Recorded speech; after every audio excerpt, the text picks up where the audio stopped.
Welcome to Running the Table, the podcast where we run through everything on the table in the world of sports. And we're going to preview the 2023 NBA Finals between the Denver Nuggets and the Miami Heat. Tim, are you ready to go? Gonna be a fun matchup. Let's run it. Yes, it will. But before we get into individual teams, we're going to preview how these teams got there. The Denver Nuggets, the Western Conference champions, they open as the heavy favorite with their first As they should NBA be. Finals appearance in franchise history. It was a long climb to the top with multiple playoff losses, but with 53 wins and 29 losses, they were the first seed in the West, and this is arguably their best and most well-rounded team with guys like Nikola Jokic and Jamal Murray. On the other side, it's a completely different story. The Miami Heat, they're back to the NBA Finals. Their last appearance was in the bubble in 2020. And last year, they lost the Eastern Conference Finals to the Boston Celtics, who they vanquished.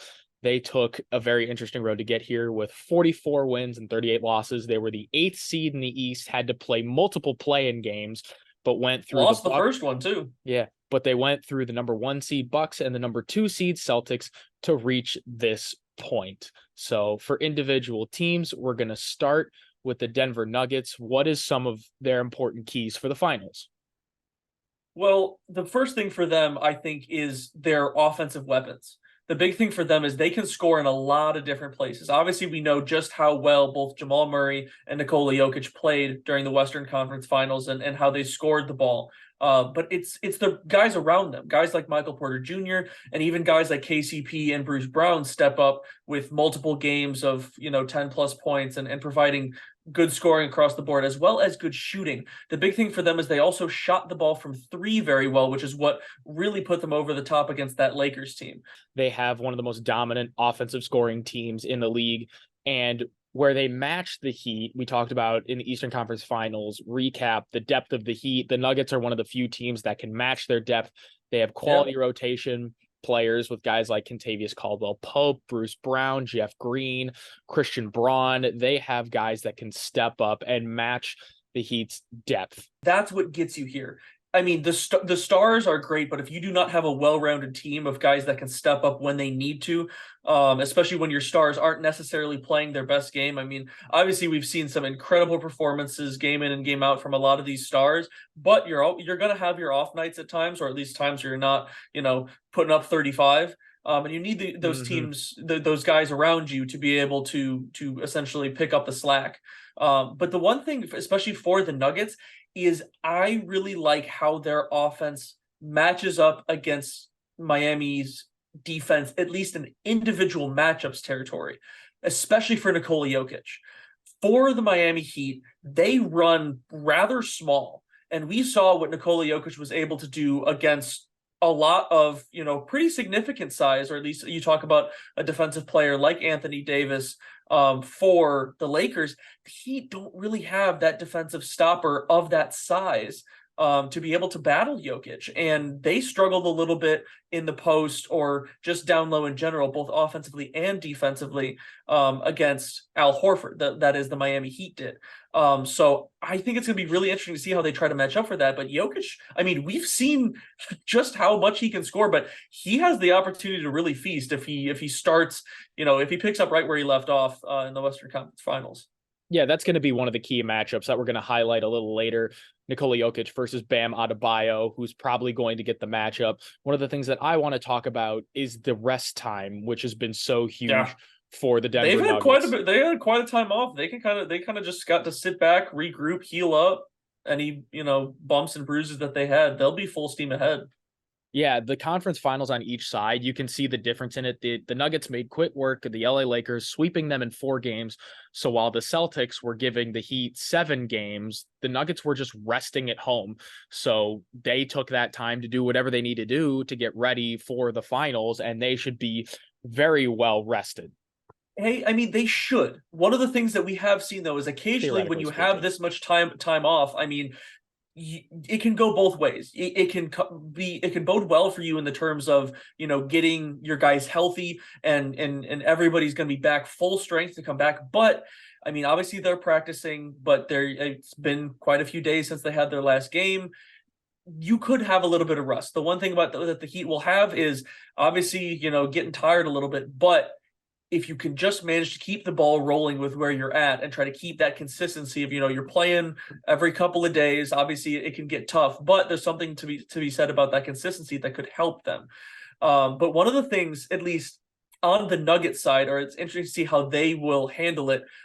There is some history between these two teams, and that dates back to the 2021-2022 season, where they found themselves in a matchup against the Heat. And at the end of the quarter, I want to say it was either halftime or end of the third quarter, Nikola Jokic was attempting to put up three-quarter court, half-court shot at the buzzer, and to stop him from doing so, or to stop him from getting a good shot off, Markieff Morris, who was on the Heat at the time, committed a hard foul, and Jokic took exception to that. Markieff Morris turned his head and was looking the other way, and Jokic came back at him with a hard shoulder shove.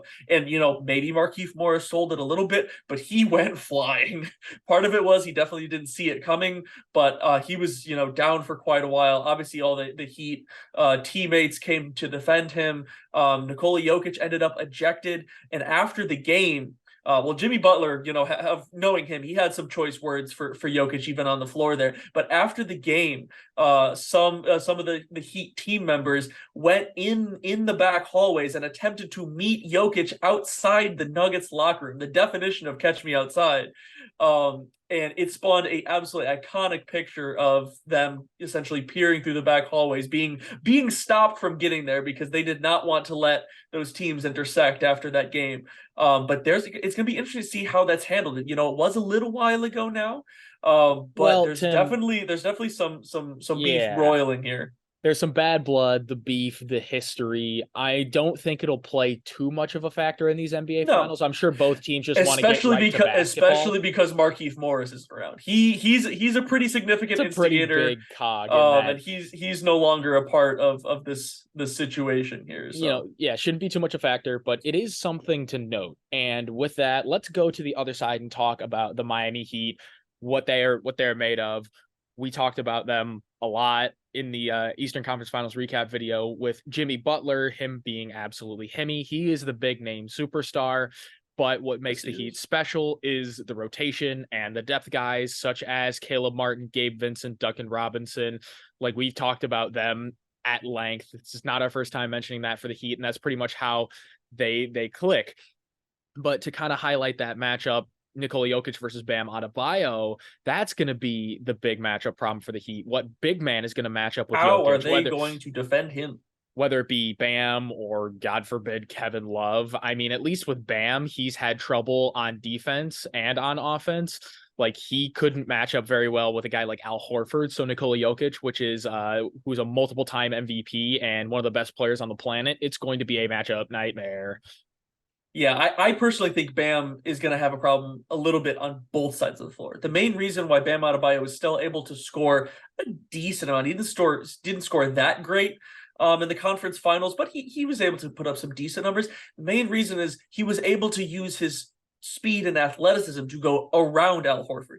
He is not the type of big to back somebody down, establish position, and get himself a bucket. He's not going around Nikola Jokic. And that's the problem. And that's why I don't think he's going to have a lot of success against Jokic, because he's going to struggle to find his spots to get in his position where Jokic is just going to stand his ground and kind of take him wherever. But you talked about, obviously, those role players. They're absolutely incredible. And the one thing I'd like to highlight, I know we've talked about this, on multiple occasions, but the fact that this Heat team has the depth that they do, missing, or at least currently in the past missing, we're not sure yet about Tyler Herro, but in this playoffs, they've been without Tyler Herro and Victor Oladipo, who's out for the rest of the season. So what this Heat team could have been is kind of incredible. All season long, they dealt with a lot of injury bugs, whether it be Victor Oladipo going out for the season, the injury to Herro, or just basically bang injuries for all the rest of the guys. But when they're healthy, you've got a lot of guys who can play and a lot of guys who can score, which is why, it's going to be such a fun matchup against the Nuggets, because you can have a battle of the role players. Despite, these superstars going to be going at it, you could have some role players really going at each other with, some 15, 20-point games that could really make a difference in who comes out on top. Yeah, and I think another element, you talk about a lot of the disadvantages that the Heat have against the Nuggets. I think where they come out on top and actually have an advantage is the battle of the minds with the head coach, Mike Malone versus Eric Spoelstra. Eric Spoelstra is a wizard, man. No Eric discredit to Spoelstra. Michael Malone. Michael Mhm. Malone has been a great coach for the Nuggets. Obviously, this is the first time that he's brought them to the finals, but Eric Spoelstra and what he's done with a lot of these Heat teams over the past, however many years that he's been a coach for the Heat, he knows how to get the best out of his guys. And there's a Yeah, and reason why all of these players have developed so well mhm. on the Heat. And I give a lot of that credit to Eric Spoelstra. This is also not Eric Spoelstra's first rodeo in the NBA Finals, because he had the 20 team with Jimmy Butler. He was the head coach of those Heat teams, the big three: LeBron, D Wade, and Bosh. He's been around for a while. He was also an assistant on the Miami Heat team that won with Pat Riley, D Wade, and Shaq. That's how he got the job. I mean, he came up through the Heat system and established himself as an elite basketball mind, and that has shown ever since he's taken over. I mean, obviously you could talk about those LeBron, Wade, Bosh teams and whatnot of how incredible they are, but he's taken guys that haven't necessarily always been considered top talent and taken them places and gotten the best out of them and really taken his teams to the next level, which is shown this year. Yeah, that's going to be a huge factor. But with that said, we're going to make some predictions for the NBA Finals.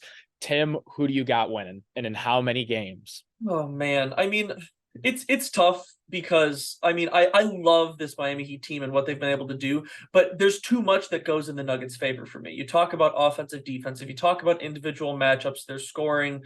So I have to have the Nuggets here, and especially with the way that the Heat struggled in terms of they hit some bumps in the road and it took them 3 whole games to right the ship. I don't think you can do that against a team like the Nuggets, especially given the fact that in that game 7 against Boston, that game could have been a lot different if Tatum did not get injured. I don't think they can falter. I think they need to play a near perfect series to beat such a talented team like Denver. So given all of those factors, I have the Nuggets in 5. I think the combination of Jimmy and Caleb Martin and all of those, role guys and what they're able to do, I think they will be able to take a game, because I think there'll be just a game where they're hitting threes, their defense is, enough to at least bother the Nuggets. But at the end of the day, I think the Nuggets will be able to adjust, and they have the type of offense that can really exploit the Heat defense. One of the things that we saw out of the Heat a lot was that zone defense that they went to, and that really messed up the Celtics. But one of the reasons why it messed up the Celtics bad is the Celtics struggled to shoot from 3. This Nuggets team is a team that can shoot all over the floor. They have guys all over the floor who can shoot the 3 ball. So I don't think they're going to be able to just sit in a zone and say, have whatever threes you want. We're going to bet that you miss enough for us to stay in this game. I think the Nuggets will burn them if they try that. So I don't think there's enough going on for the Heat for them to have too much of a chance, even though I love their fight.